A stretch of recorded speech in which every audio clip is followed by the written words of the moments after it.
जय श्री कृष्ण, जय श्री सीताराम। दर्शकों, आज हम जानते हैं चैत्र मास के शुक्ल पक्ष की एकादशी की व्रत कथा, विधि एवं महात्म्य के बारे में।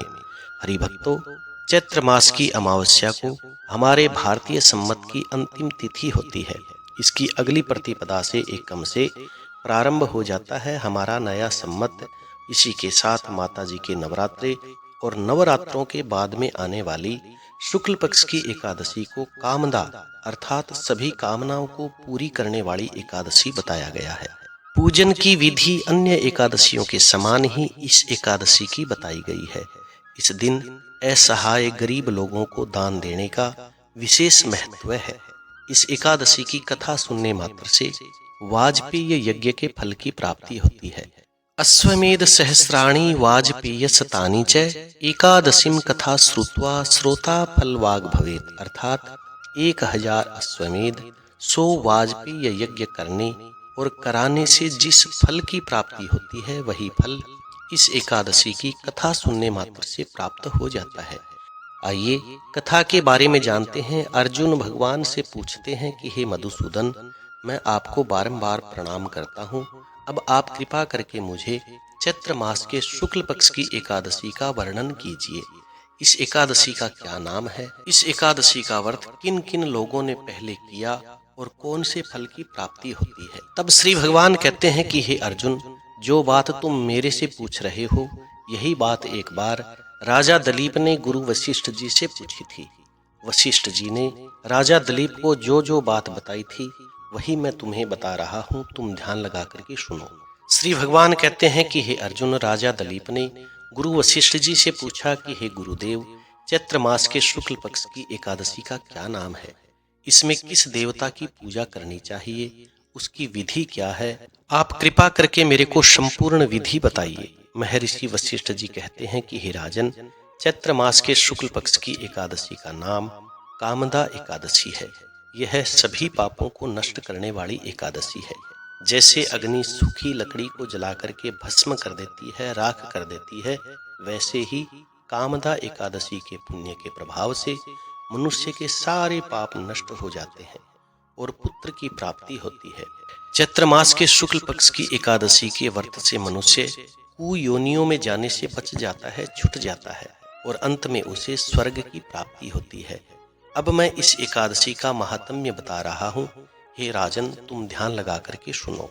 गुरु वशिष्ठ जी कहते हैं कि हे राजन, प्राचीन काल में भूगीपुर नाम का एक नगर था जिसमें पुंडरीक नाम का एक राजा राज्य किया करता था। राजा पुंडरीक अनेक ऐश्वर्यों से युक्त था। उसके राज्य में अनेक अप्सरा, गंधर्व, किन्नर आदि निवास करते थे। उसी जगह एक ललित और ललिता नाम के गायन विद्या में निपुण गंधर्व स्त्री और पुरुष अत्यंत वैभवशाली अपने घर के अंदर निवास करते हुए विहार करते थे और रहते थे।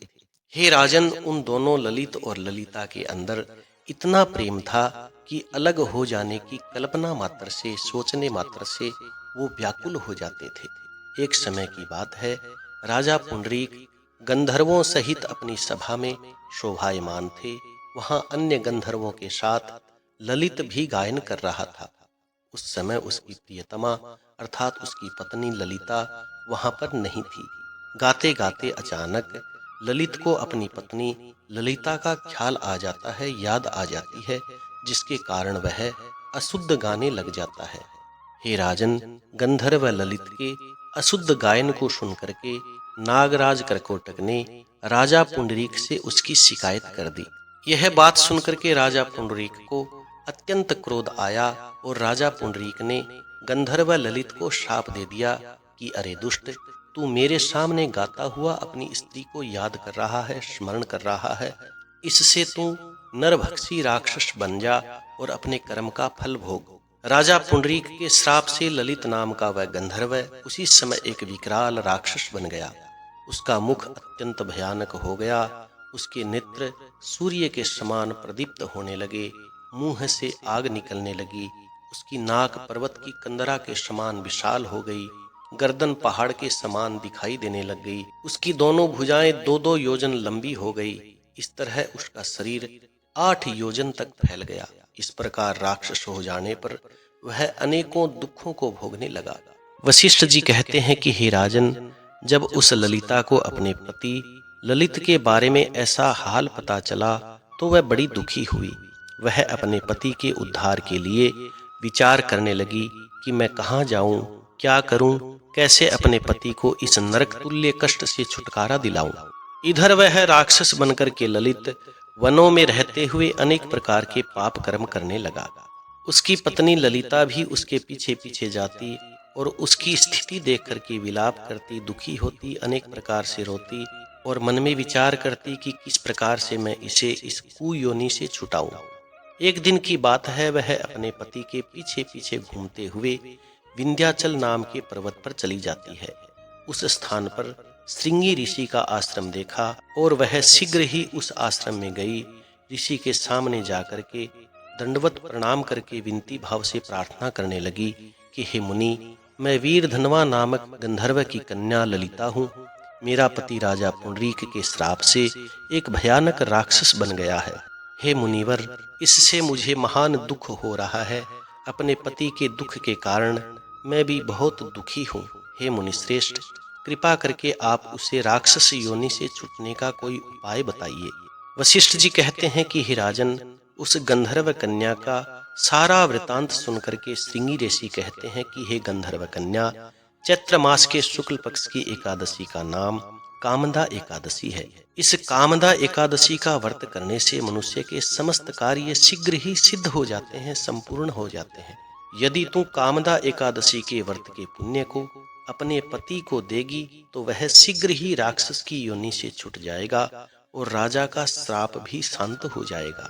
मुनि के ऐसे वचनों को सुनकर के ललिता ने आनंद पूर्वक चैत्र मास के शुक्ल पक्ष की कामदा एकादशी का व्रत किया और द्वादशी के दिन ब्राह्मणों के सामने अपने व्रत का फल अपने पति को दिया और भगवान से प्रार्थना करने लगी कि हे प्रभु, मैंने जो यह कामदा एकादशी का व्रत किया है, इसका फल मेरे पति देव को मिले, जिससे उसकी राक्षस योनि शीघ्र ही छूट जाए। वशिष्ठ जी कहते हैं कि हे राजन, चैत्र मास के शुक्ल पक्ष की कामदा एकादशी का फल देते ही उसका पति राक्षस योनि से छूट गया, अपने पुराने स्वरूप को प्राप्त हुआ। वह अनेक सुंदर वस्त्रों तथा आभूषणों से सज करके पहले की भांति ललिता के साथ विहार करने लगा। कामदा एकादशी के प्रभाव से वह पहले की भांति सुंदर हो गया।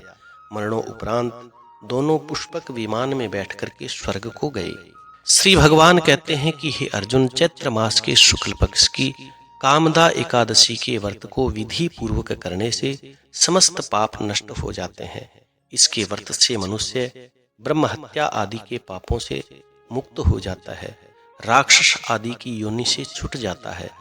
चैत्र मास के शुक्ल पक्ष की कामदा एकादशी के महात्म्य को पढ़ने से सुनने से भी अनंत यज्ञ के फल की प्राप्ति होती है। जय श्री कृष्णा कथा का सार जानने से पहले यदि आप इस चैनल पर नए हैं तो आप चैनल को सब्सक्राइब करिए ताकि और आने वाली व्रत कथा विधि महात्म्य आपको प्राप्त होते रहें। इस कथा का सार यह है कि मनुष्य अपने सुखों का चिंतन करे, यह कोई बुरी बात नहीं है, किंतु समय असमय में ऐसा चिंतन मनुष्य को उसके कर्तव्यों से विमुख कर देता है, भटका देता है रास्ते से।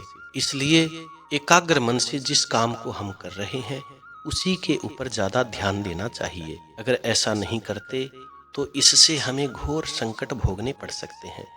उस गंधर्व ललित ने भी राक्षस होकर के घृणित कार्य किए और कष्ट भोगे, किंतु भगवान विष्णु की कृपाओं का कोई भी अंत नहीं। भगवान श्री नारायण मनुष्य को उसका मन चाहा फल देते हैं, किंतु जब मनुष्य स्वयं अच्छा कर्म करके उसका फल किसी दूसरे को अर्पण करता है तो उसका वह कर्म तप से भी अधिक प्रभावशाली हो जाता है।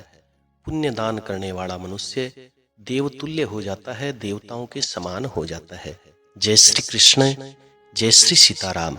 कथा सुनकर के कथा को लाइक करें, शेयर करें और कमेंट में भगवान का मंगलमय नाम अवश्य लिखें। जो लोग इस चैनल पर नए हैं वो चैनल को सब्सक्राइब करें ताकि और आने वाली व्रत कथा विधि महात्म्य आदि आपको प्राप्त होते रहें। जय श्री कृष्ण, जय श्री सीताराम।